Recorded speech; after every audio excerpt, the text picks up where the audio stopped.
people. Although there have been changes over the years, this one thing remains the same. Hometown people that are your friends serving you every day to meet your financial needs. We want to see you grow and prosper. And when you ever have a need, you'll get personal attention right here at home, not in some far-off corporate office. Number one in customer service. Apex Bank of Camden, Benton County's best bank. Member FDIC, equal housing lender.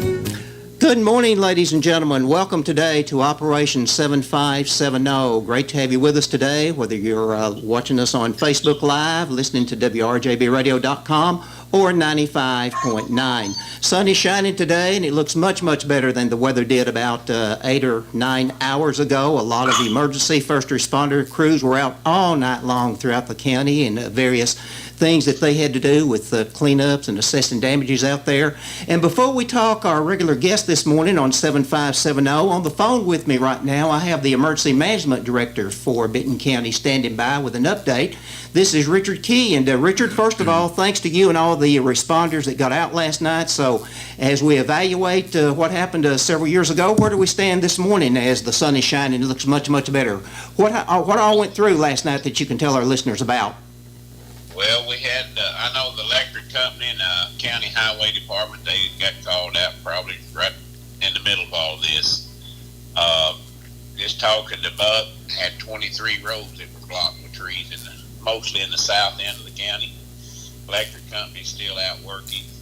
Had one house fire with a total loss. And several trees there inside the city that was down. Yeah, there were several locations, not just the trees and debris that city street crews got out and Buck's crew with the county highway department, of course, but also there were other things. And, we certainly hope the best for those that were affected by the fire, I think, on Old Highway 70 East. And our thoughts and prayers with those folks this morning as well. Yeah, that's a bad situation, especially in the middle of the storm, too. You lose everything you got. Yeah.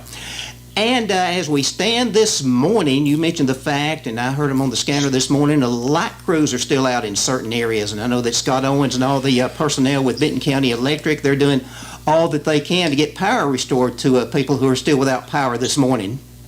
Yes, that is correct. They're still out working. Highway department is still out cutting a few trees. They said they think they're about caught up with the trees on the roadways, but electric company's still out. They really are, and hopefully we'll have an update with Scott maybe a little bit later on throughout the course of the day. And as people, it's looking much, much better today, Richard. We know that, but if people are traveling, especially I think on some of the the outside areas, maybe on some side roads, I guess, you still need to watch out because there could still be a limb or something, a big limb out there on the roadway or things like that. That's true, Flash. These trees, as saturated as the ground is, the tree, just a small breeze can bring some of them down now, and limbs that's still hanging may go ahead and fall eventually. And also, there's probably a few roads that haven't been traveled any this morning. They may find trees across those also. Well, I went to bed last night about 10:15, and I think the bulk of the system was hitting about that time. And I heard some folks here in town saying about the winds really, really got up, and it whistled one time, and people may have even suspected maybe that an actual funnel cloud might have moved over. I don't know if that's the case or not, but hey, it got rough for a couple of hours last night for sure, Richard, didn't it?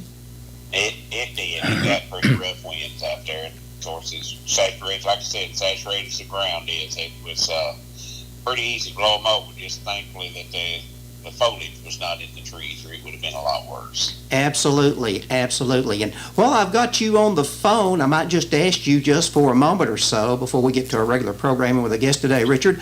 The weather radar that was scheduled to go up on the tank out at the industrial park then, that was postponed, I think, this week. But overall, when that really gets up and going, what's that going to mean for us as far as storm predictions and things we can look forward to with that to help us with severe weather in the future? That'll give us a better look at the storm areas that are down low. Like I said, the other day, Nashville and Memphis radars probably shooting close to 8,000 feet over us, and this will fill in that gap for all the surrounding counties around us. So it'll be an assistance that weathers can be put out where you can actually see a little better of what's actually coming. Well, Richard, I thank you for your time, and thank you. I know you were out late last night with other emergency responders, and we just appreciate you and everybody. And, keep us posted. If we can ever help you with anything, you know where we are, my friend. Have a great day. Thank you, sir. Have a good place. Richard Key with Emergency Management of Benton County talking with us last night about the severe storm situation that rolled through, I guess, about 10:15, 10:30. Of course, as he mentioned, light crews are still out this morning with Benton County Electric, and we wish those fellas all the best, and we appreciate them so very, very much. And just thank goodness, I know people they're doing the best they can to get power restored, and just thank goodness it wasn't one of those cold days like it was back on Christmas weekend about 3 or 4 months ago. But hey, we're glad to have you with us on 7570, and it's always a pleasure to welcome when we have this young man in our studios today. Artist, storyteller, historian, jack of all trades, great guy, great individual, Tim Pafford. Tim, welcome today, sir. Well, I'm really glad to be here. Thank you, Flash. Did you make it through last night okay? I made it through. I made it through last night. I was driving in part of that. Yeah. Well, one of the things I wanted to talk to you about today, it's always a pleasure to have you in our studios and talk about various things that you're involved with. 2 weeks ago, we lost our friend Ron Lane. The memorial is a week from tomorrow at First Baptist Church at 2 p.m. But I recall a time when I was back at the old studios, back in the old Lockhart Motel buildings down there. You and Ron had a weekly program, I believe, and we saw you quite frequently in those days. What memories do you have of that and your association with Ron through the years? We had a lot of good times with those programs. Basically, it was just a kind of an art program. And so Ron and I would talk about art and classes. We'd talk about people around the area. And people would call in, they'd talk to us. And then I'd have some visitors that'd come in and kind of interview them. And I never knew exactly where they were going. That was the problem. And so, of course, it was live. And Ron and I would look at each other and... And some of our guests, they would kind of go off on a different avenue and not knowing for sure where they were going. And I remember one fellow in particular, his name was Brown Rochelle, a good friend of mine, and he made a lot of barnwood frames. And so there was some interesting things that came about from that interview, let me tell you. Hey, they could be the things. They could be some themes right there for a future book, Tim. Oh, yeah. It could, yeah. Some funny stories, and I like to kind of jot down these funny stories that I remember from my past and things like that, yeah. We may have some newcomers, lifelong resident of Benton County, but in case there are newcomers out there, give me some background. Who is Tim Pafford and things like that? Well, kind of a jack of all trades, I guess you might say, but basically, my first job, I started working with Jed Pettit, and I was making a great salary in those days, $180 a month. I was working on the river. That was 1964, but it was a joyful thing because I was running all the way from Paris Landing all the way up to Duck River, 5-6 days a week, in that range, and it was just sub areas at a time, and I met a lot of people, had a lot of fun, and Jed and I had a lot of fun together. We did things together, and I learned a lot about Kentucky Lake, and met a lot of very interesting people while I was out there. And my job was to check fishermen, what their expenses were, what they were catching, that sort of thing. So I was really called a creel clerk, and so that's how I was involved in that. And then I became a claims adjuster for about 10 years, and I managed 2 different offices. I managed one that was down on the other side of, let me think here. Well, it was in Nashville. I worked from Nashville, and then they sent me on down to some other areas in South Tennessee, and so I kind of had a number of counties that I was responsible for as a claims adjuster. And then I came back, and then I managed the Clarksville office. So I kind of had a number of different areas there that was interesting, and I had a lot of people that I met. And my very beginning in claims adjusting started at Bowling Green, Kentucky, and then over to Glasgow, Kentucky. Kentucky was a lot of fun. There were a lot of funny experiences up there. Yeah. Probably heard there was a person or two up there that might like basketball, that might like basketball in Kentucky with the Wildcats. Yeah, and there were some places up there, you really didn't want to go too dressed up. They like it better when you don't go too dressed up there, because they didn't know for sure just exactly who you were. Well, you mentioned Jed Pettit, TWRA, and biologist, did outstanding things in wildlife. And when I got associated with Jed, he was working as public information officer out of Jackson for TWRA, but he knew wildlife. I mean, he knew all sorts of things about hunting and fishing then. But your interest in art, I think it developed really before you were associated with Jed. Actually, your development in art, that started as a child, didn't it? And well, the art was going along probably from about the time I was about 4 or 5 years old. I'd lay down in the floor and I'd sketch comic strips and try to copy them and do a lot of those old strips, like Grandma and Louie and all these kind of things, and just had a lot of fun with that. And then as I got older, then Miss Maddie Robinson, she taught private classes, and so I had oil painting for the first time, and I was just carried away. And then from there, Charles Young, who was down in this area for a while, he was principal over at Eva School, and he was into watercolor. And then he became the director of art over at Austin P. And then I went to college at Austin P. and I saw him demonstrate watercolor, and oh my goodness, that was the beginning of it for certain. And some really good instructors up there, and I majored in art. And then in 1976, I continued painting. In 1976, I started my own business. And so in that, I was teaching and painting and selling prints and doing framing, just a lot of different things, and just enjoyed it so much. It was really a great experience. Things you learned at Eva, working down there on the shorelines of Kentucky Lake, did that give you inspiration? Did that give you themes for some of your drawings that you brought in even into today's world? Oh, mercy, yes. I had so much fun walking the islands. I spent a lot of time walking islands and walking the shoreline, and I saw a lot of wildlife, things like that. And of course, that's what I started to paint. And then there was an artist that influenced me a lot, and that was Ralph McDonald. He came from about Cottontown, Tennessee, and he came down and actually judged an art show that I had with the beginning students that I had. That was 1976. And he looked at me and he said, well, I'm judging this art show, but I want to tell you something. He said, you have a couple of paintings over there.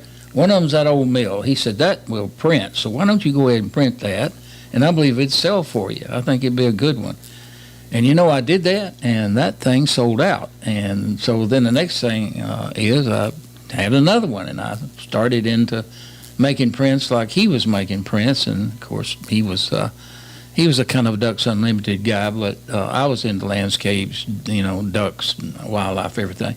And so a lot of people influenced me back through the past there, and I have continued that throughout my whole life. Yeah.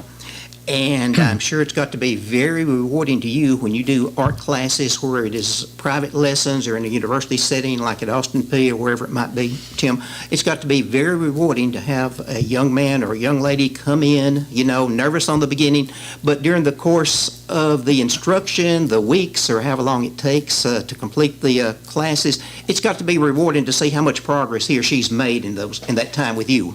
Well, it is. I mean, I'm thinking about one lady that I had. She said, I just don't believe I can do this. I can't draw a straight line. And I said, well, you don't need to. We don't use rulers in here anyway. And so I kind of laughed about it a little bit. And I said, no, I'm going to show you a way to do this. Well, she worked with me for a while, and then she turned around and she looked at her work and she said, I see this, and I did it, but I still don't believe it. And so she went on, and a lot of people found, I think, some great satisfaction in being able to see things that they didn't know they could do. And so it's a matter of helping people to see that birth take place within them, from within them, to create. And when you see that happen, that's a great feeling. Of course, we think of art, of course, as things on canvas, the paintings, the portraits, things like that that we see. But art encompasses much, much more than that. I mean, pottery, ceramics, things like that. To me, that is art as well, and you appreciate those talents. Oh, I appreciate those talents a great deal. I love pottery. I love basketry, anything. They kind of tease me a little bit in my classes because they say, my goodness, you have a lot of variety of things that you do. And I said, yeah, if there's a piece of stone, I'm going to see if I can sketch on it.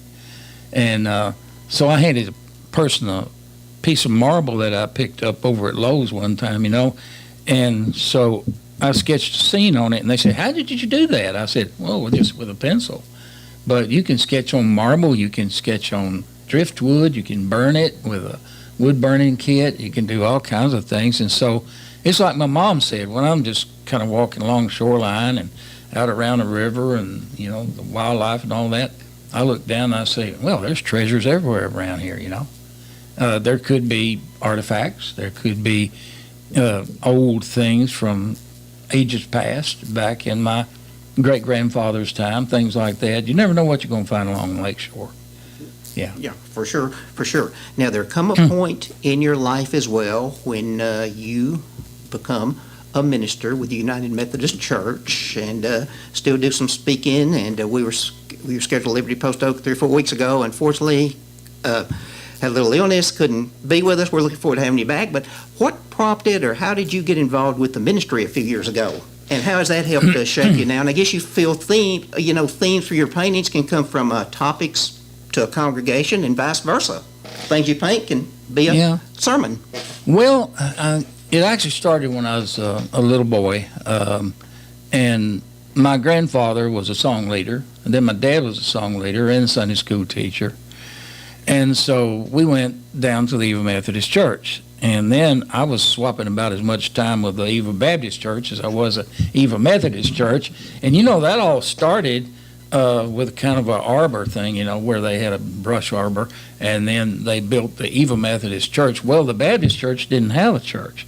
So they came down and they shared the building. And then the next thing you do, the Eva Baptist Church built a church up on the corner downtown Eva, going toward Eva Beach. And so it kind of grew from that. And so then Mr. Thomas Holland had a great influence in my life. And he was superintendent. And he said, well, I think it's about time you started being superintendent. And I said, oh, my good gracious. Well, my dad was a Sunday school teacher, and then I taught Sunday school, and then one thing led to the other, and I started feeling this strong feeling of being drawn into the ministry, because the idea was that I felt like there was something I needed to say to people, to encourage them, and I wanted to work with them with their needs and their concerns. And so I never will forget, I had this experience finally after I went through the candidacy program. I met somebody by the name Luke Dunn, and he was the district superintendent up at Clarksville. And so he said, now, Tim, you've been through the candidacy program, but the conference is getting ready to start, and we don't have a church for you right now. You're going to have to wait another year. So I looked at them and all these other ministers around this long table, and I'm sitting at the end of the long table, and I look at them and I said, I've spent a year working on this, and I just have to believe that God has a place for me, and there is a church, and if God wants me to have a church, I will have a church regardless of what you say. Well, it's only another week. We don't have a church. And I said, well, don't worry about it. If God wants me to have a church, we'll have a church, and it's going to happen.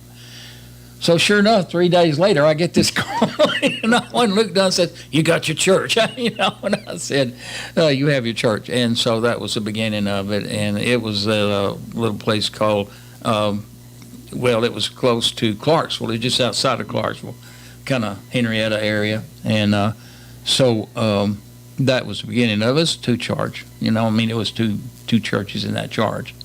And really sweet churches, great people. And, great experiences. I had a lot of great experiences in that, and that began. Yeah, and if the need arises, and of course, like I say, we couldn't have you 3 or 4 weeks ago because an illness came up, and we're glad you're better, and we'll have you back. But, in case a congregation out there, their minister is away on a Sunday for any reason, hey, you'd be a great fill-in. Oh, well, I'd be glad to do anything I could. Right. I would. Oh, I spent 17 years before I retired, and I'm not retired, so I'm still going. But I had 3 churches at a time, 2 churches at a time, had a good time.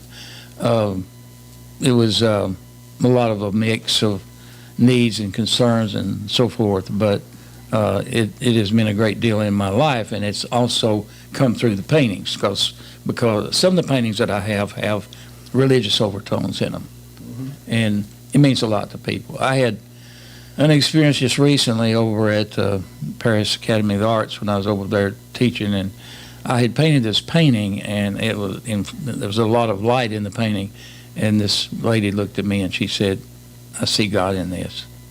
That light. I have to have that painting." So great things. Yeah. Well, I'll tell you what we're going to do right now. Time's getting away from us, and we need to take a break right now for our sponsor, our friends at Apex Bank. And when we come back, we're going to be talking about an exhibit that opened up yesterday that some of Tim's works are available for the public to view. We're going to be talking about that and how you can view those works in case you've never seen some artwork from Tim Pafford, and talk about other things. But before we do that, let's take a break for Apex Bank, and we'll be back on 7570. Stay with us. Apex Bank of Camden, proudly serving the Benton County community since 1931. In recent years, through growth and expansion, we've taken that same local community spirit into other markets. Today, with over 20,000 customers across Tennessee, our business philosophy remains the same. Local people making local decisions, serving our friends and customers, and investing in the communities that we serve. Here for you yesterday, today, and tomorrow. Apex Bank of Camden, member FDIC, equal housing lender. We're back this morning on the second portion of Operation 7570 today, and glad to have in our studios Tim Pafford, local well-known artist, of course, storyteller, historian, and as I mentioned before the break, he has an art exhibit that opened up yesterday out at Camden Central High School. It's going to be continuing until May 19th, all the way to the end of the current school year. So in case you've never seen Tim's works, you have a great opportunity to go out to CHS and see some of his works that are on display over on the eastern wing. I call it the eastern wing of Camden Central High School, and school personnel will be glad to show you where his works are. And Tim, how did this come about? How did the exhibit come about in recent weeks? And I was out there yesterday, tremendous works. Well, I was pleasantly surprised. The principal of the high school called me, and he said, Mr. Pafford, he said, "We need you to come out to the school, and we'd love to have you as an exhibit with your work, examples of what you paint and so forth, because it would be an education for our student body." And I said, "Well, I'm honored. I'd be glad to do that. So do you think you could get some things together?" And I said, "Yeah, I'll see if I can get some things together." And so in that, what I tried to do was I tried to give an example of a lot of variety. And that's what I emphasize with the students that I teach. I try to teach them a variety of styles and types of paintings like wildlife, waterfowl, pencil sketching, ink work, pastel, opaque watercolor, just a lot of different things. And I say, now, these are the different ways you can go. You can find where you are. You may like watercolor, or you may like graphite work or something else. And so people just become very excited about it, because that exhibit reflects different types of techniques. And so I'm glad to try to explain anything I can about, well, how did you do this? And I say, well, number one is a pressure technique, and number two is a blending technique, and this is how you do it. And so, well, what's so difficult about this? And I'll say, well, here's what I do. I'll tell a person, okay, you have a white pencil, you have black paper, there's just one problem. You can't erase. well, now how can you do that? And I say, very carefully. Oh, yeah. Yeah. You had saw some of the kids come through yesterday from the different classes that were going through and admiring your work. And you had those kids, they're pretty sharp. They had some good questions for you. Oh, my goodness. They were. How long have you been doing this? I mean, when did you actually start? And when did you start your business? And, and I found that a lot of the questions that they had were very, very good questions, very in-depth and very sharp. They really appreciate the art, and they were most cordial, most kind, and very, very inquisitive about how I did these things.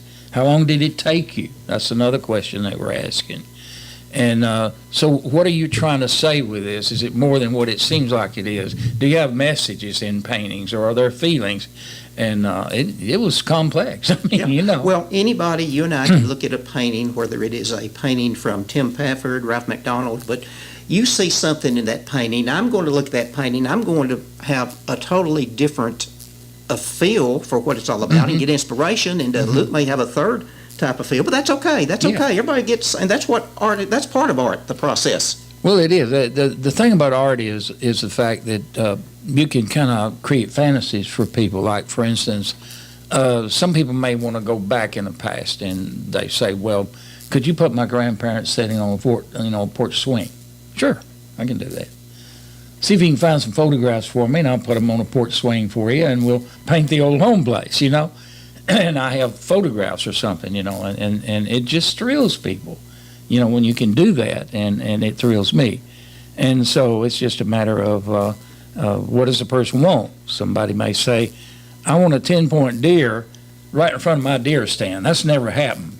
And I want to know that deer is right there, and every time I look there, that deer is there, and I'm ready to go after him, about whatever. But, it's fun. Yeah. Now, how do you decide? Of course, last year, about this time, you had a display over at Paris, the Academy for the Arts over at Paris. And how do you decide what pieces to put on an exhibit when you're asked to do something like you've done over there or here at the school? Well, I think it goes back to just trying to give a good example of some of your better pieces, your better quality pieces that take a longer period of time to work out. Some of them, it depends on whether you're working as an impressionist or whether you're working as a realist or whatever, and I'm kind of across the board. So I just try to give the best of each technique and then put it into the show and say, well, this reflects this.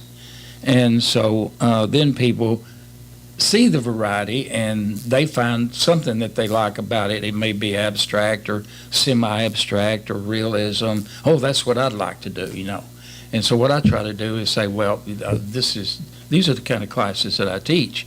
And so wherever you want to go, let's go for it, Yeah. Now, as we mentioned, the exhibits, your pieces will be on display out there, I think, till May 19th, which I think is the last day of school, maybe graduation night for Camden Central and Big Sandy. But this time period we're talking about approximately 2 months, 9 weeks, that sort of thing, Tim. Is that a good time period for an artist to have his or her displays on exhibit somewhere? Oh, yes. The exhibit times usually is a month to 2 months. It depends, but that allows people to come in and look at it, and it's kind of a relaxed period of time. They can come in and be comfortable with it. And, of course, when the artist is there, they can meet the artist. The artist gets to be familiar to them, and they're able to ask questions like yesterday with the young people, and it pulls them in, and that's what you want. And you want people to look at themselves and say, well, maybe I have some of this ability, and I'd like to know, how do I start? What do I do? And so if you can be a part of that transformation, that's a blessing. It really is.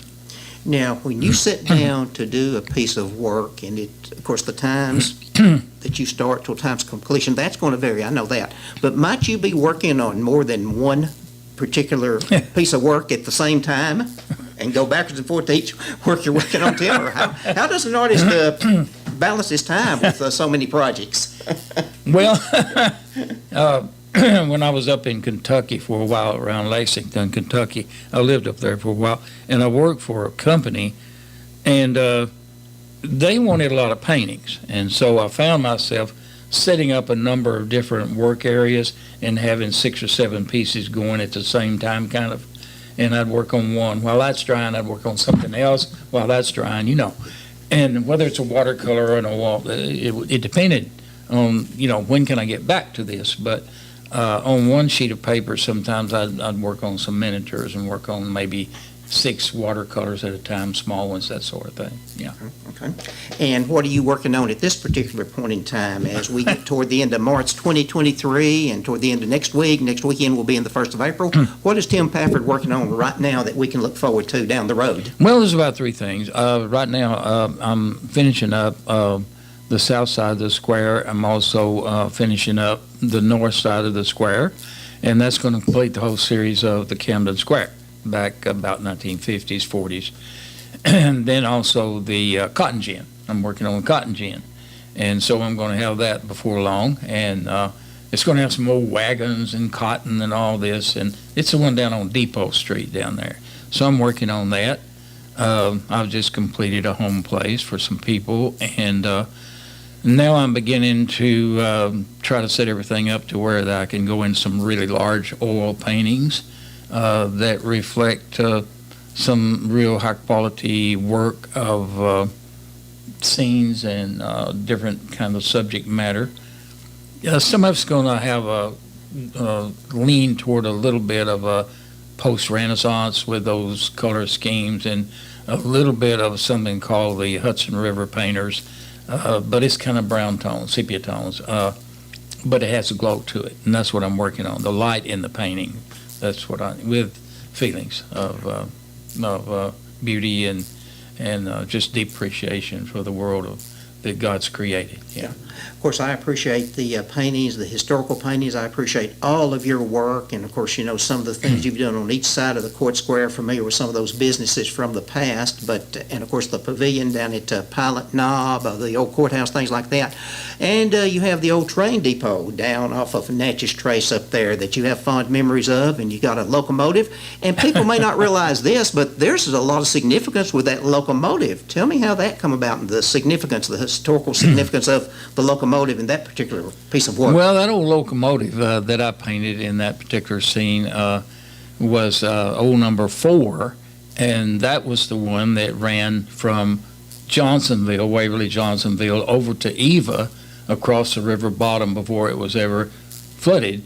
And it came on into Eva and then went on into Camden and so forth. And the way that I found that engine was that I did some research, and there was a book out on NC and St. L, and I went back and found photographs of the original engines, that there were tales that people told about those engines and getting caught on the river bridge, and what did they do, and so it was, there were a lot of traffic. They walked across the river bridge going to Johnsonville, and so there were a lot of stories about those engines and everything, but Mom and Dad and my grandparents and all that. And my Aunt Zula, she had a business over at Johnsonville, and it was a McKelvey grocery. And she also served meals and so forth over there. Yeah. Well, as we've talked about before, there was a point in history, Eva was a thriving little community in that part of Benton County. It was a thriving community for the whole Tennessee River, Kentucky Lake area.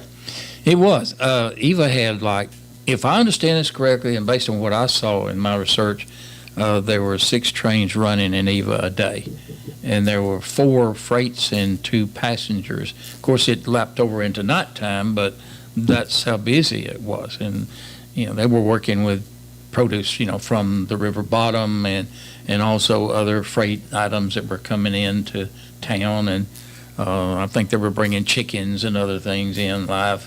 Different kind of birds and animals and things like that. But it was a very busy place. There was at one time, I think, about 6 stores in Eva. And Mr. Marshall Holland and his family, he had the post office for a long time. And there was actually a drugstore at Eva. I think when I first started going down and realizing where the general store is right there by the church, I think at one time that had an old sign out there, Eva Drug. It did. Matter of fact, and that was Mr. Marshall's family, okay. Mr. Marshall Holland's family. And I understand that they actually kind of had I think they had a marble countertop or something, maybe like a kind of a area where they'd serve, drinks, cold drinks, that kind of thing, and they had medicine, and they would mix up different kinds of pharmacy items, Probably played a few games of checkers on the weekends down there, I'm sure, Saturday afternoons or whatever. Yeah. It got to be a very serious area there. It was funny, but I never will forget. I walked in one day, and this was when Miss Bessie Pfeiffer, had her grocery store. Well, she'd run back and forth to the post office, and then she'd go back over to the grocery store, back to the Domino's table. And so everybody's sitting around one day, and I walked up, and I don't know if you remember Barlow Wilson, but anyway, he was on the basketball team at Eva, and we all had a good time together. And I walked up to him, and I looked down at his hand that he had, and I said, "Barlow," I said, "that's a good hand you have there." So, you didn't say things like that around, And so here are all these people sitting around the table, and I looked at him, and he looked back at me, and he said, "What's your hurry, thank goodness?" I've heard my friend David Markham talk about, maybe playing basketball against Barlow down when Eva had their basketball teams going. He's got some fond memories of that man as well then. But,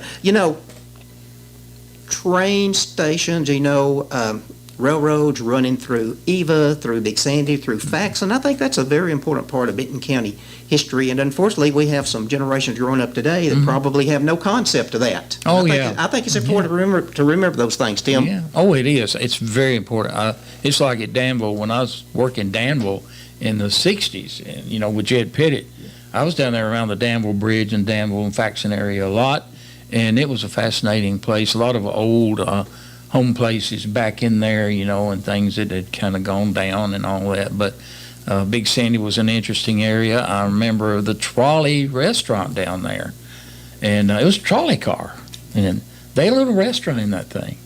And so Big Sandy was an interesting area. So was Holiday. I taught a lot of art classes up at Holiday. Yeah, we were just looking at a work today. I don't want to give any information out on it, but a beautiful, beautiful piece, and you instructed this young lady, Dr. Betty Jo Douglas. A lady showed me a piece yesterday of that Dr. Douglas had done for them, and boy, she was one of your former students too, wasn't she? Yeah, she was. Other people were. I had a great time. Sue Darrell was. I know that you remember about yes, Sue. Absolutely, absolutely. Lorraine Weston over in Paris.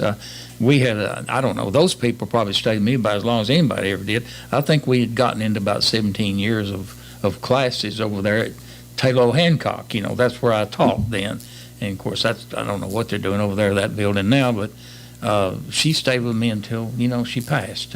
And great people, did a lot of beautiful pieces of work. And I'm just feel very humbled by it. I'm glad. Well, I've been asking the questions, but is there anything that I've missed this morning? Some things you really wanted to bring out to our radio audience, our Facebook folks this morning, Tim, about some things you're involved with, and something you just want to share? Well, there's some things that I'd like to share with people, and that is, first of all, my deep appreciation of people in Benton County. This is my home. I've come back here to live finally, and from Nashville, I've been kind of scattered around all over, but home is home, and it's once you have a place that you love so much, it's always great to be back, and I'm back for good. And so if anybody ever wants to call me or anything like that, feel free to do so. You can look me up under Pafford Enterprises on the net, and it's under Pafford Enterprises Facebook, and you'll see a little artist palette and brushes, so you can look me up. But you can call me and ask me any questions that you might have. And right now I'm teaching 4 classes instead of 1 over at Paris Academy of the Arts. We're into wildlife, waterfowl. We're into landscapes, sketching, and painting impressionistic oil paintings. So now I'm into 4 classes. Even talking now about starting a sculpture class and some other things. So we're trying to build a school over there with a lot of variety, and I feel very excited about it. And I'm continuing to work on other projects and things like that, but it's great. And I really appreciate everybody's support and the students that I have and the students that I have in other places, Nashville and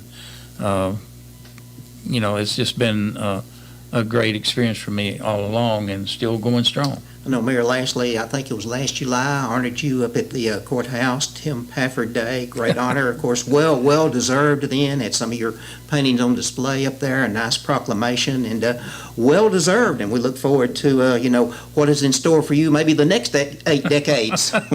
Well, that's great. I hope I live a long, long time. I just have so much I want to do, and it just continues on, and you meet all these wonderful people, and they become part of your life, and you see what they do, and you see them excel, and you see them grow, and that's what you want to do. I think any teacher wants to do that.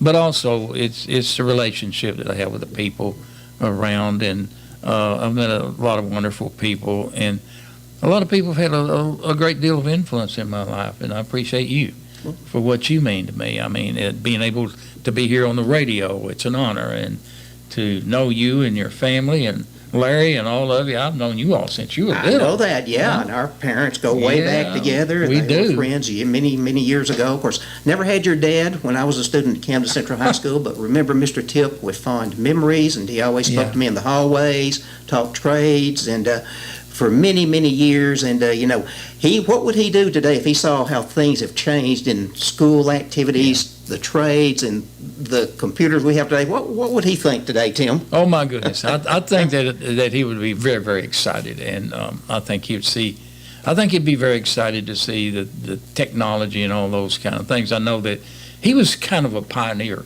He wanted to try new things, and this is a humorous thing about my dad, but one thing about my dad was that he decided to try out the first television set, as far as I know, in Benton County before the tower was even up in Nashville. And I said, Dad, why are you wanting to have a television set? Well, I liked the way it looked. And I said, yeah, but what are you going to do with it? There's not a signal.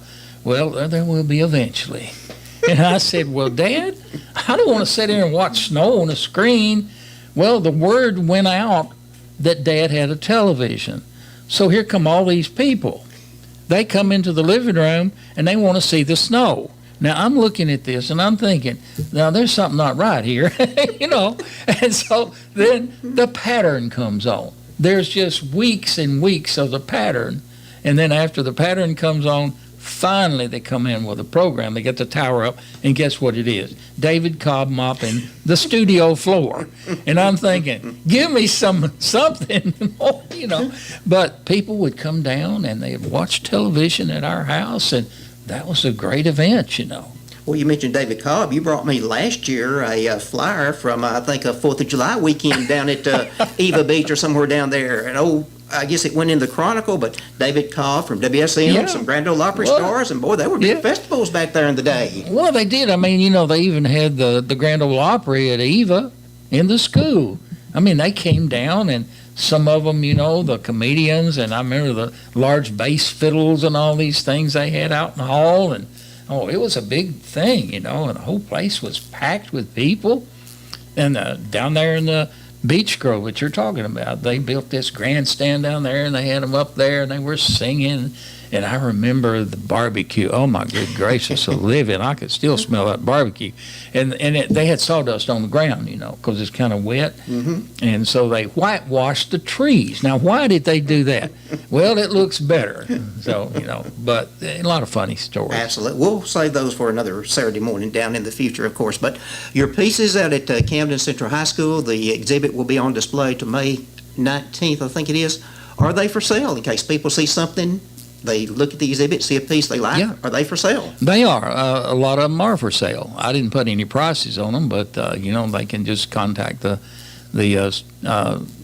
principal over there, and if they want to get in touch with me, they can. And I do have a phone number, and I don't know if it's okay to say it.